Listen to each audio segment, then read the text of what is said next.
यो I love you भन्ने शब्द साह्रै अचम्मको रहेछ। केटीले भने भाग्य चम्किने, केटाले भने गाला रन्किने। तिमी फेरि हुँदा म बिजी, म फेरि हुँदा तिमी बिजी, अनि हामी दुवै फेरि हुँदा नेटवर्क बिजी।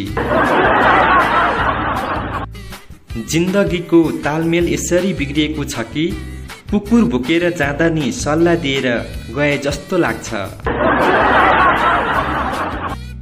अङ्ग्रेजीमा ब्ल्याक, नेपालीमा कालो, भविष्यमा तिम्रो भाइ मेरो सालो माया।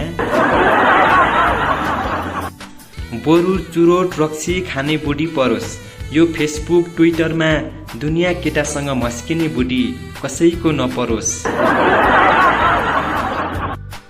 स्कुल पढ्दा दुईटा पेन हुँदा एउटा पेन दिने साथी आज दुईटा गर्लफ्रेन्ड हुँदा एउटा दिन सकेन। केटाहरू जतिसुकै व्यस्त किन नहुन्, यदि कुनै केटी छेउबाट जान्छे भने उसलाई हेर्न समय निकालिहाल्छन्। मरेको मान्छे त सपनामा आउँछ, यादमा आउँछ, तिमी जिउँदै भएर पनि मलाई भेट्न आउँदैनौ त माया। चुरोट चाहिँ बोकेर जानु है केटा हो, केटी हेर्न जाँदा चिया मात्र दिने रहेछन्।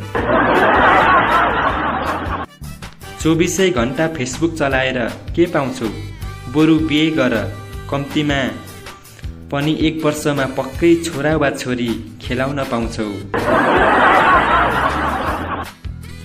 मैले चुरोट तान्न छाड्दिएँ, मेरो मुटुभित्र बसेकी हुनुलाई मैले तानिया चुरोटको धुवाँले असर गर्ला भनेर। माछा खान मन छ भने खोली सुक्न देऊ, माया लाउन मन छ भने उमेर पुग्न देऊ।